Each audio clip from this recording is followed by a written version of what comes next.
We're going to deal with radical equations with two radicals in this video. And the good news is we're not going to end up with cube roots and fourth roots and whatnot. These are really going to be square roots. So the way to approach this, and here's an example down here so you can see there are two separate square roots added or subtracted from each other. So the way you're going to tackle this is isolating one radical on one side and one radical on the other. So you need one on each side. Then you're going to raise both sides of the equation to the power equal to the index. So if it's a square root, you're going to square both sides, just like we did before.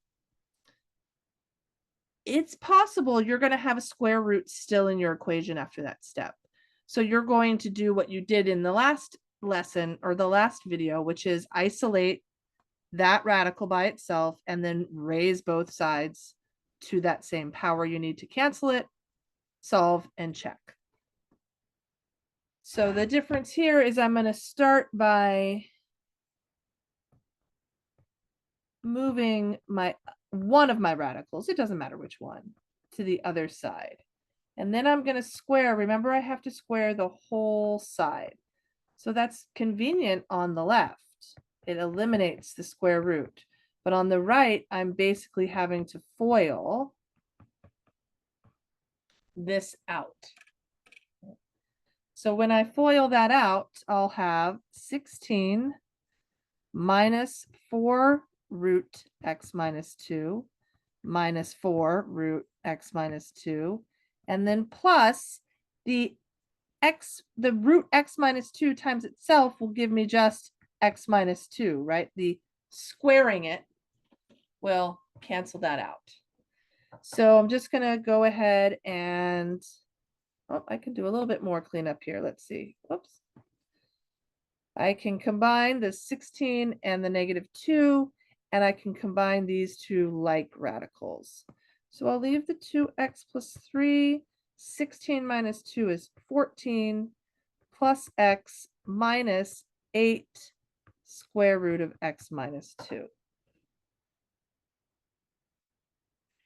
All right, so I do still have a square root in this equation. So I'm going to isolate it. I'm going to get it all by itself on this side. So I'll move the other things over. See if I subtract x from each side and subtract 14.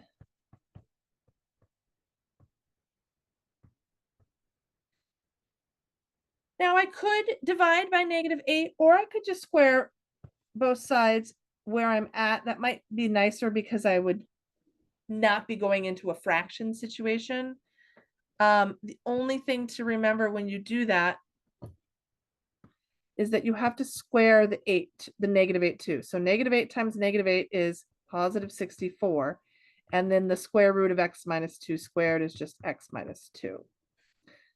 Now my FOILing comes on the left side. I've got to multiply out x minus 11 times x minus 11. So I've done that so many times. I did just do it in my head, but just take a minute and write it out for yourself to make sure that you agree with what I've got. I'm going to run out of room there, so I'm just going to come over here. So I have x squared minus 22x plus 121 equals 64x minus 128. Moving everything to one side. So I'm subtracting 64x.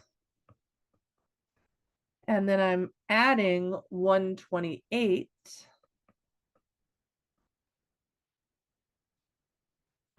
So I am left with this quadratic equation, x squared minus 86x plus 249 equals 0. Well, the good news is it's only 1x squared.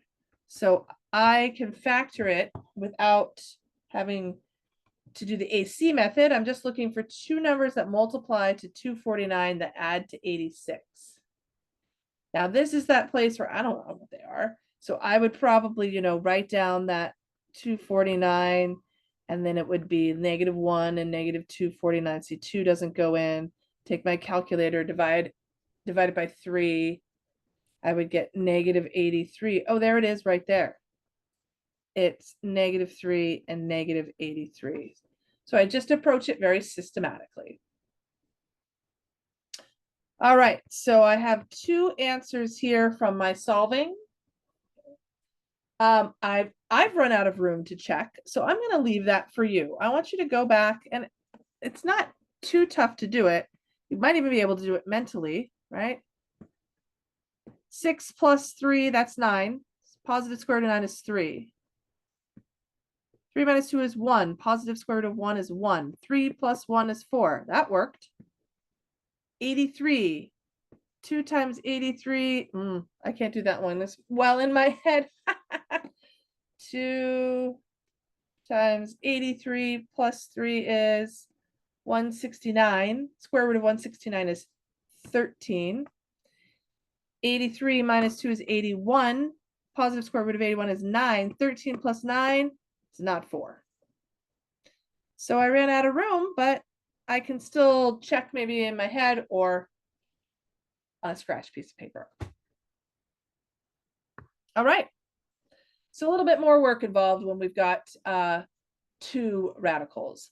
Go ahead and give yourself some time, press pause, and try number 2.